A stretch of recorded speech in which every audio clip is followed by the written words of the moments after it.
Hey, Michael with XForcePC, trying to answer the question whether or not you need Wi-Fi with your new computer system or not. So let's see if we can figure this out. Now, if you're in the same room with your router, the computer is, then you probably want to use a wired connection. Now, all motherboards that we sell, and pretty much all motherboards everywhere, have an Ethernet port.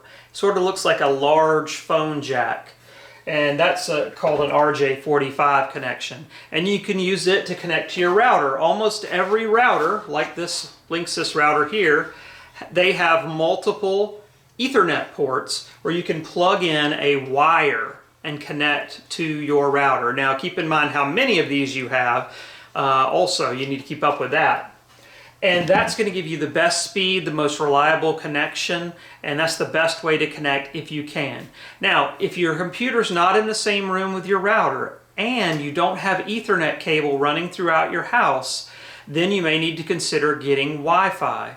So with Wi-Fi, we would put a card like this in. This part would be inside the computer, and then the antennas would be sticking out, and you can sort of aim these antennas around.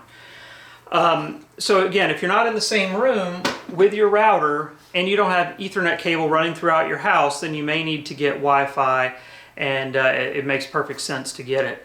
Now, don't think that just because you want to hook your iPad to the computer and have them talk, that you have to have a Wi-Fi adapter. Some people think, well, my iPad uses Wi-Fi, therefore if I want my iPad to talk to my desktop computer must have to have Wi-Fi as well. Well, that's not the case. They don't directly converse. All of their conversations go through the router. So as long as they're both talking to the same router, and in your house they would be, then your iPad can and will work with your computer, even if your computer is on a wired connection and your iPad is on a wireless connection.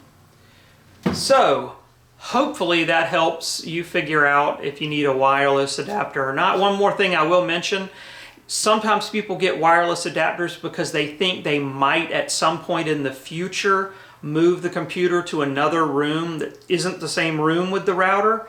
Well, you can do that. You can get a wireless adapter with your computer and still use the Ethernet connection and kind of get the wireless adapter as a safety issue, in other words, so that you can have the freedom to move your computer to another room if you so chose.